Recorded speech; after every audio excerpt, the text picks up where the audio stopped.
Welcome back, everybody. Today we're going to be testing out this Battle Steel armor blanket, and for those of you seeing this thinking, are you reposting the same video? No, I'm not. This is actually, I guess, part 2 of the original video. So we actually already did a video on this, talked about it in detail, but 2 things really changed here recently, and that's why I'm doing the second video. So after we posted it, a lot of folks asked if we sort of folded it up and put level 3 armor back to back, would it increase the stopping power of it, or stopping ability of it rather.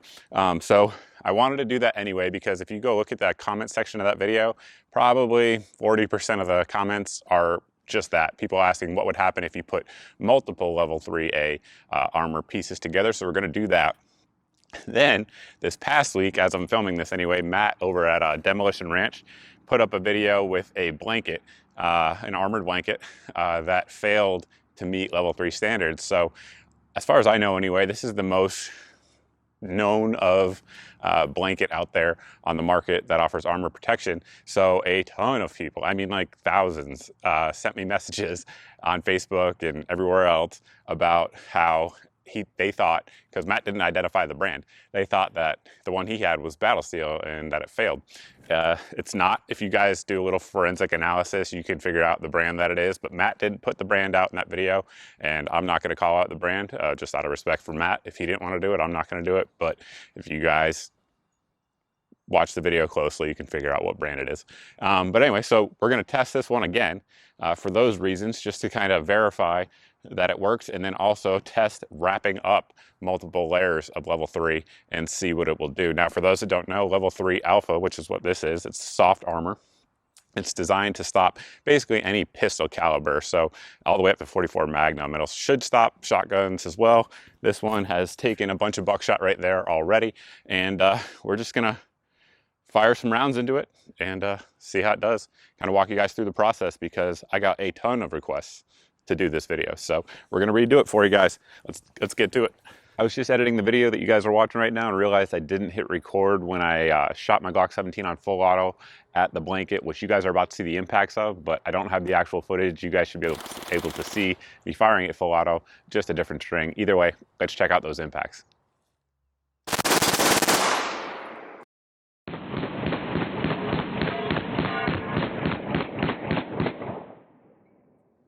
We've got quite a few new 9mm holes here. Let me walk around and see if I can actually open it up. Now, keep in mind, there was a 300 blackout round that went through this in our last test. So there is that.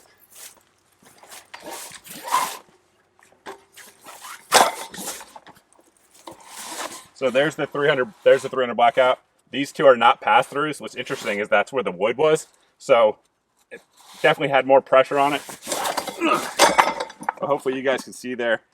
That did not go through. That's just the white armor material in there. So 9mm machine gun, good to go. Next up, we have some 165 grain. This is federal stuff from LAX Ammo out of our UMP 40 submachine gun. So we'll see how it does.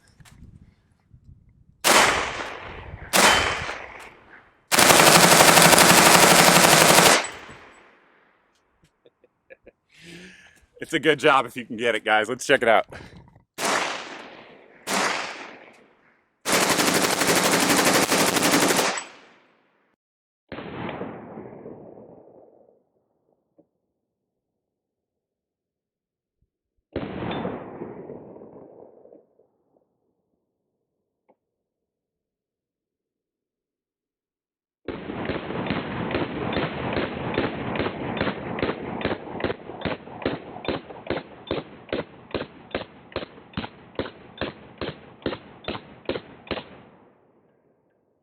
Once again, we have a whole lot of new holes there. I believe 25.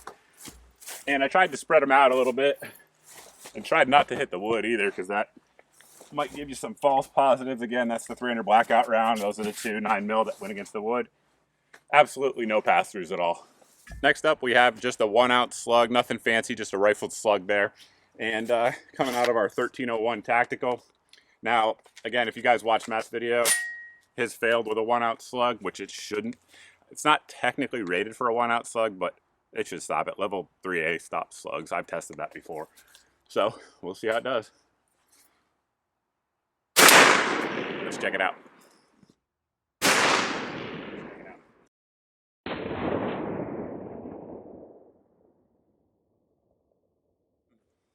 We had our point of impact right here. Obviously, you guys saw it better than I did with the slow-mo. And no hole. So that's our point of impact. Nothing came through with the slug. Again, as expected. I think at this point we've proven once again that the Battle Steel blanket will work just fine for level 3 type stuff. Again, last time we tested it, the 300 black Subsonic went through it. Again, that was expected. However, we have it set up right now so it's folded completely in half. However, the pieces are not clamped together. We'll get to that. But we're going to see if it'll go through 2 different layers with a little bit of space in there. There's about 3 inches of space between the 2. So let's see. Coming out of a 10.3 Daniel Defense barrel. Let's check it out.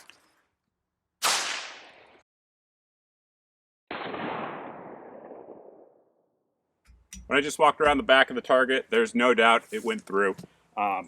So we have a penetration point right there, and it actually looks like it was going straight through. It doesn't look like it tumbled at all. Now what I'm going to do is take some clamps and put these things together and see if that helps at all. We've got it clamped up, again, 220 grain Subsonics here.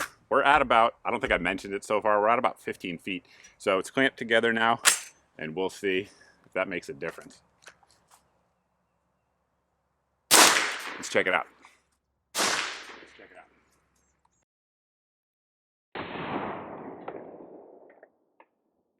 So I was trying to hit it on the edge to make sure that clamping force was strong. I was successful there. We had our point of impact there. Then on the second layer, you guys can see it was stopped. So it actually bulged this out a little bit, and I can see the bullet. It's probably about, oh, there it is right there. So you guys can see, I don't know if you can, I'll take a picture though. It's probably 2/3 of the way through it there. So we've learned something. 2 layers compressed together of level 3 armor can stop Subsonic 300 blackout. Let's try supers. Gotta be honest with you, I did not think the subs were gonna be stopped, but they were. Now we have it loaded up with some 150 grain Fiocchi, so it's supersonic for sure. It's not a hot load though, so we'll see how it does. Try to hit again right there on the edge. Let's check it out. Check it out.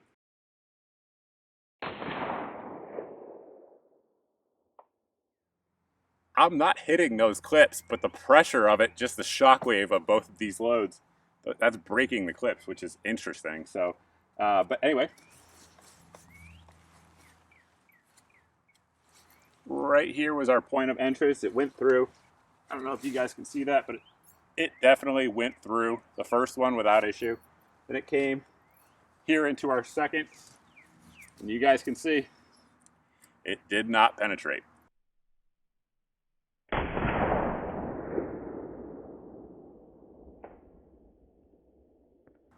That's pretty crazy. Now we're going to test something a little bit spicier. This is some Pine Valley Munitions 62 grain. It is not green tip, 5.56, and we have a 10.5 inch integrally suppressed Radical Firearms upper here, and we'll see how it does.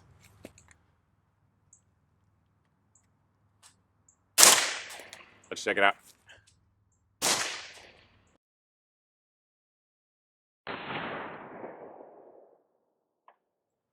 As we would expect, it punched right through the first one.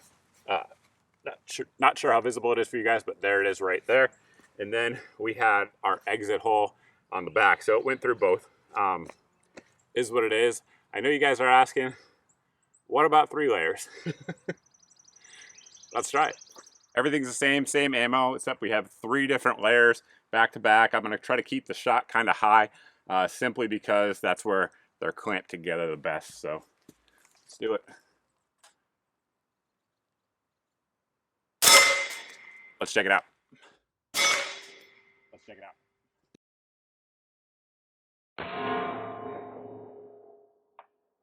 I'm not sure if you guys could hear it, but I could hear the steel clang. I'm not sure if that's just from the force of it or if it actually penetrated.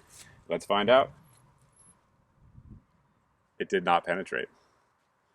Let me show you guys. That white piece there, that's just the force of the bullet still within the armor hitting the steel. That's pretty darn cool. So let me unwrap these layers here. So that's our first entry point there. There we go. That's our second entry point to the second point of armor. And then you guys can see it exited right there. And then there it is. There's our third armor piece there. And once again, stopped it. We got the exact same load. This time it's going to be coming out of a 16-inch barrel on this Ruger AR-15. Let's check it out.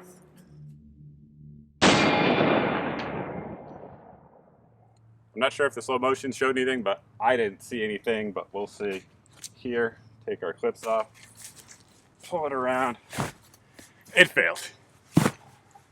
So we found the failure point right there. So at some point between the velocities of a 10.5-inch barrel and a 16-inch barrel, you will get penetration with 3 levels of level 3A. Now we know, and we also know that too will stop at least some supersonics and subsonics, so pretty cool. That's going to be the end of the punishment for this ballistic blanket. Now, for those that didn't watch my original video, these come in a number of different sizes and colors. There will be a link down in the video description or pinned in the comments, one of the two, wherever you're watching this. And these things have a myriad of uses. A lot of folks who are worried about over-penetration type issues, you could use it to hang it up on a wall or something like that. You could use the smaller ones to throw over a car door and have temporary cover. I've heard of EOD type units covering potential IEDs with them as well. There's a number of uses out there for them, and I think you could also make an improvised barricade, let's say, mount it up on your bed and have a defensive position for a home invasion type situation. The list goes on and on. Anyway, guys, thanks for watching. If you like this kind of video and you're not subscribed, please go ahead and hit that subscribe button. Hit the notification bell, all of those things. If you haven't signed up for my email list and you want to see all the videos, because I put out 3 to 4 every week, but for whatever reason, YouTube doesn't seem to be putting them in folks' feed, even if they're hitting the notification bell. I send out an email once a week, sometimes actually less, and all it has is just the videos since the last email to make sure that you guys see all the content that we're putting up. And yeah, that's pretty much it. Thanks for watching, guys. We'll see you in the next video.